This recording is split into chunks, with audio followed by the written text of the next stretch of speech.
Welcome back to The Price of Business. I'm your host, talking to you about you and your business. We're going to talk about influence, and it's a phenomenal concept, important concept.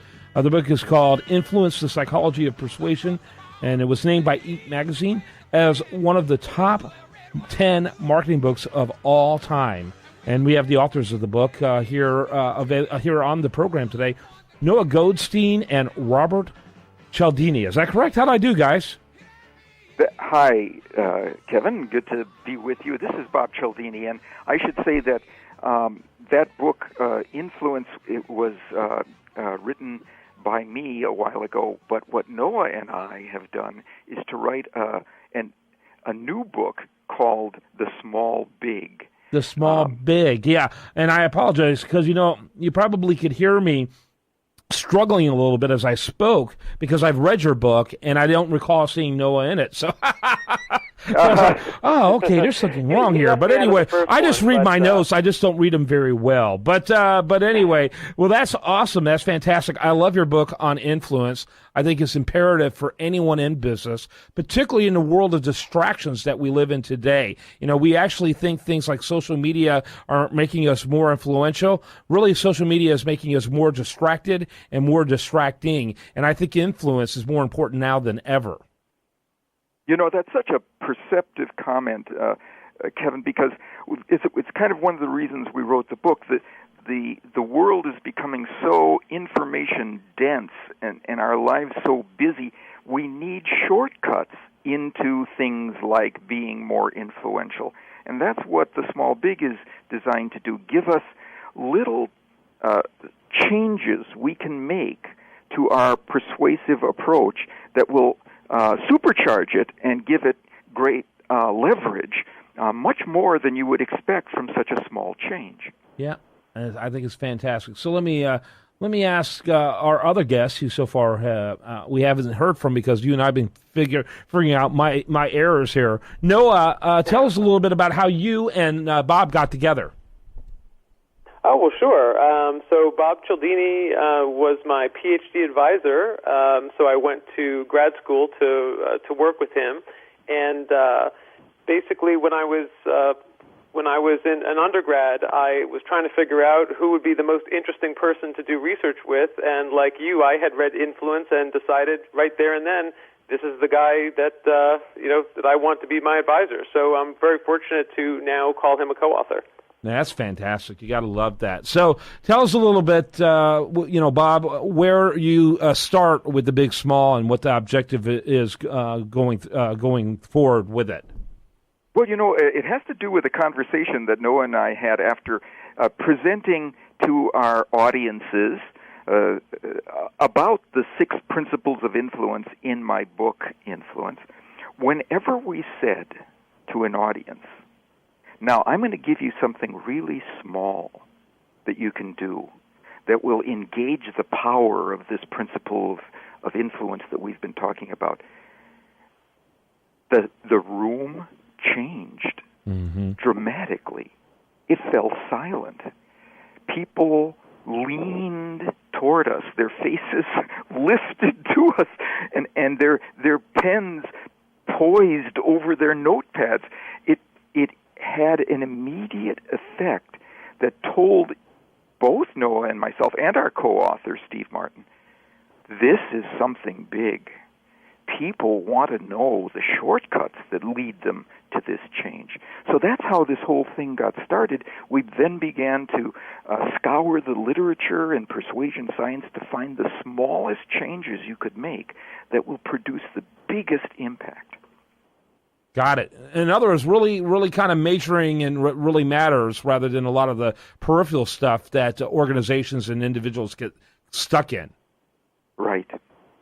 Yeah, I like that. So tell us a little bit about some of those things that make a huge difference. Sure, I can mention one. So when it comes to a situation, a negotiation, one of the things that people typically do is they use round numbers. So, for example, if you were going to sell your car and you looked online and you put all your information in and you found out that your car is worth about $7,511. What most people would do is they would simply round down. They would say, okay, well, that's pretty much $7,500, so that's what I'll try to sell my car for. But doing that, which is what 99% of the general population does, is a mistake. That's what the research shows. And the reason for that is that there's value to giving precise numbers. What are the implications of if you're actually looking to buy a car and someone is selling it for $7,511? What that's going to indicate to you as a potential buyer is, wait, why is this person being so specific? Why is this person being so precise? And the assumption is that, well, they must know what they're talking about. They must have done the market research. And therefore, buyers are a lot less likely to kind of counter-argue or to give counter-offers that are a lot lower because of that precise number. This is a perfect example of a small big because it's just taking an approach that almost everyone normally has, which is rounding down to a round number and just making one little tiny tweak that has a huge difference. Yeah, very interesting. By the way, are you both in academia? Are you both? We are. Yeah. After Noah finished working with me, he went on to. He is a rising star at UCLA in the business school there. Very cool. Gotta love thank you very much, Bob. And by the way, that's another small big, which is when you want to make sure that you can convey your expertise. If you brag about yourself and say how great you are, then of course audiences don't like that. So one nice strategy is to have your colleagues do it for you. So thank you, Bob. Yeah. Let me give you an example of a small big like that.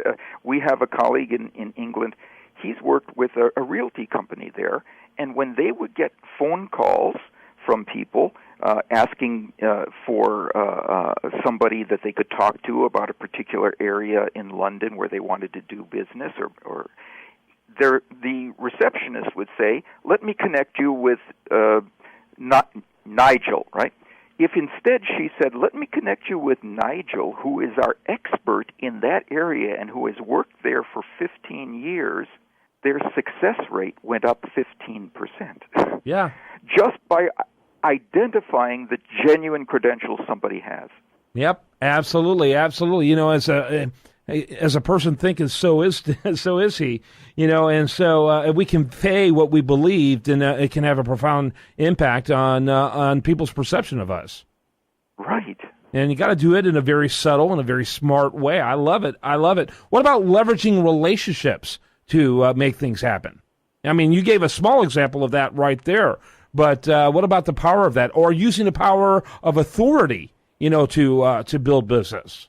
Oh, definitely. And let me give you the one on the power of relationships, which is simply that if you have an existing relationship with an organization and now it's time to negotiate a new contract, one of the things you have to do is use the terms we, our, and us to bring that relationship to consciousness when you're negotiating a difference between the two of you now. You want to move things away from the idea of difference and back to the idea of unity, and you are entitled to that because of the existing relationship that you have. You simply make it clear in the pronouns you use when you're discussing the business. Yeah, very good, very good. All right, gentlemen, what website would you like the listener to check out? We have a website called thesmallbig.com. Yeah, and I want people to check it out. It's a cool website, and it is influence at work. You can get to see what that looks like, and you guys are awesome. Thanks so much for spending time with me. Thank you. Kevin. When we come back, much more for you. I do want to remind you, best content here shows up over there at usdailyreview.com, and I am Kevin Price. This is The Price of Business.